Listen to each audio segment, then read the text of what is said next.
guys, Assalamualaikum warahmatullahi wabarakatuh. Perkenalkan, nama saya Isnawati, guru SMP IT Ibnu Sina Merauke, calon guru penggerak Angkatan 3 Kabupaten Merauke. Di video kali ini, saya akan berbagi tentang koneksi antar materi modul 2.1. Tugas 21A9. Apa itu pembelajaran berdiferensiasi? Menurut Tomlinson, pada tahun 2000, pembelajaran berdiferensiasi adalah usaha untuk menyesuaikan proses pembelajaran di kelas untuk memenuhi kebutuhan belajar individu setiap murid. Sebuah proses pembelajaran yang mencoba mengakomodasi segala kebutuhan murid yang berbeda-beda sehingga semua murid mendapatkan pemahaman yang sama dalam proses pembelajaran. Pembelajaran berdiferensiasi juga bisa diartikan sebagai serangkaian keputusan masuk akal, common sense, yang dibuat oleh guru yang berorientasi kepada kebutuhan murid. Pembelajaran berdiferensiasi dapat memenuhi kebutuhan belajar murid dan membantu mereka mencapai hasil belajar yang optimal. Ciri pembelajaran berdiferensiasi adalah yang pertama, menciptakan lingkungan belajar yang mendukung murid untuk belajar dan bekerja keras untuk mencapai tujuan belajar yang tinggi, serta memastikan setiap murid mengetahui selalu ada dukungan untuk mereka di sepanjang proses pembelajaran. Yang kedua, tujuan pembelajaran didefinisikan secara jelas bagi murid ataupun guru. Dengan mendefinisikan tujuan pembelajaran secara jelas bagi guru dan juga murid akan memudahkan siswa mencapai tujuan yang diharapkan serta memudahkan guru mendesain strategi diferensiasi yang tepat. Yang ketiga, penilaian yang berkelanjutan. Mencakup penilaian yang dilakukan dari awal, sepanjang proses, dan akhir proses pembelajaran. Dan bagaimana guru menggunakan informasi dari proses penilaian formatif sebagai panduan menentukan siswa mana yang masih tertinggal dan siswa mana yang sudah mencapai target. Kemudian yang keempat, bagaimana merespon kebutuhan belajar berkaitan dengan penyesuaian rencana pembelajaran untuk memenuhi kebutuhan belajar murid.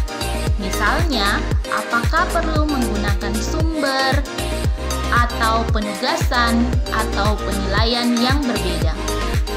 Kemudian yang terakhir, manajemen kelas yang efektif.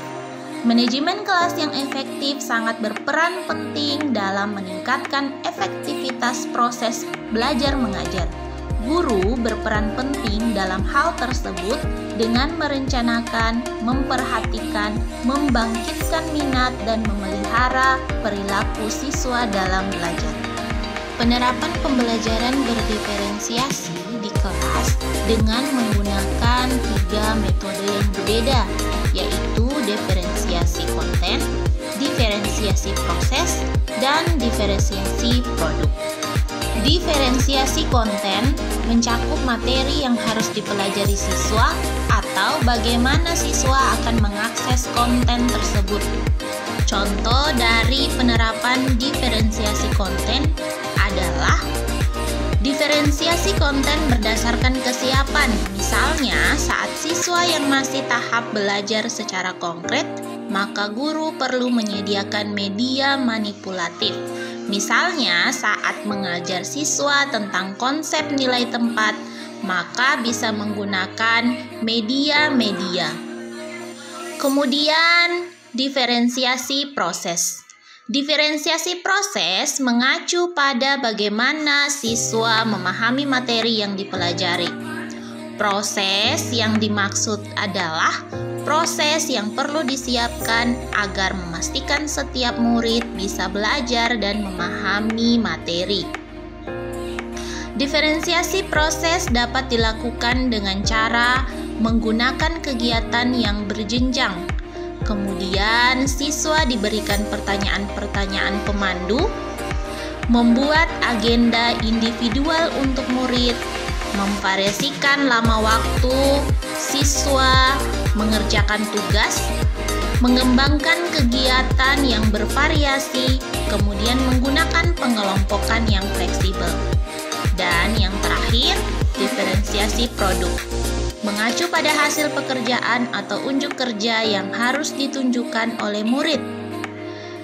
Diferensiasi produk meliputi dua hal, yaitu memberikan tantangan dan memberikan murid pilihan bagaimana mengekspresikan pemahaman terkait materi yang dipelajari. Pembelajaran berdiferensiasi juga dapat memenuhi kebutuhan murid. Nah, di sini kita dapat mengidentifikasi kebutuhan belajar murid yang terdiri dari kesiapan belajar murid. Apakah cepat, lambat, konkret, abstrak, mandiri, atau memerlukan bantuan. Yang kedua, minat murid. Di sini, murid dapat menjelaskan ataupun mengerjakan tugas sesuai dengan minat yang dimiliki oleh murid. Dan yang terakhir, profil belajar murid. Profil belajar murid yang dimaksud adalah bagaimana gaya, kecerdasan, serta latar belakang yang dimiliki oleh murid tersebut. Kaitan antar materi. Ki Hajar Dewantara mengatakan bahwa belajar yang merdeka itu bisa merdeka atas diri sendiri sehingga minat dan bakat dapat berkembang seluas-luasnya. Ki Hajar Dewantara dalam nilai dan peran guru penggerak, yaitu guru menghargai dan mendorong potensi murid, maka guru harus bisa melihat keberagaman yang dimiliki oleh murid. Dalam hal tersebut sangat relevan dalam pembelajaran berdiferensiasi. Itulah tadi koneksi antar materi pembelajaran berdiferensiasi. Terima kasih, salam guru penggerak.